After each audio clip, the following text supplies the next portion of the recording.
Hi, authors. So today's topic is how to make your characters stay in character. So that might sound kind of strange at first, but we probably have all read stories where the characters are flowing, it seems like there's chemistry between them, the relationships are evolving, the conflict is brewing, there's all kinds of storms uprising, but then one of the characters or more of the characters act in a way that is completely outside of what the vision that the author built up to that point.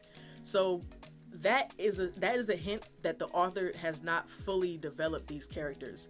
So if you ever come across a book, or if you ever, well, it mostly occurs when you're reading a book that you notice this. When you're writing it, you kind of in the zone, so you don't really, may not necessarily notice. But if you're ever reading a book and you feel like the character does something or says something that either would be more directly in alignment with something another character would say, or it's something that seems like completely out of the zone for them, and then there's no further explanation for why they did or said that thing, then that shows that there's kind of something going on in the background with the way that the author developed this character. Either they didn't think of them fully, they might have been just writing the story kind of on the fly and then just throwing things in there, or they may just simply have not have noticed. So on the author side, how can we ensure that that doesn't happen?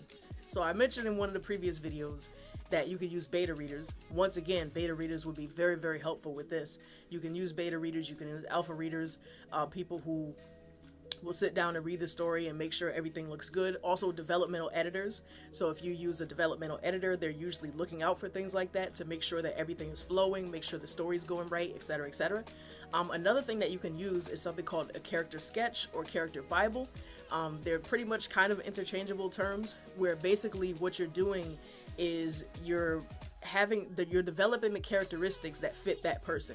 So what kind of traits do they have? What kind of things do they like? What do they do for a living? What color are their eyes? How tall are they? Etc., etc. What makes them tick? What kind of body languages do they, or what kind of body language do they normally display when they're upset? What do they do when they're happy? Etc., etc. So give them a list of characteristics, and usually, like, it might seem tough to like think of something like this beforehand, but the more you sit there and think about that character and get in that character's zone, the easier it will be to develop that character sketch or that character bible for that specific character, and then just develop one for each one of your characters. And when you do this, you'll find that it's much more easy to write your story in the first place, because you already know how this person will react to that situation, and then that person's going to react that way. So then it just makes the story flow a lot better, and it alleviates that tension, and it helps you to never be in that situation, or at least to avoid it as much as possible, where the reader's like, that came across as far-fetched.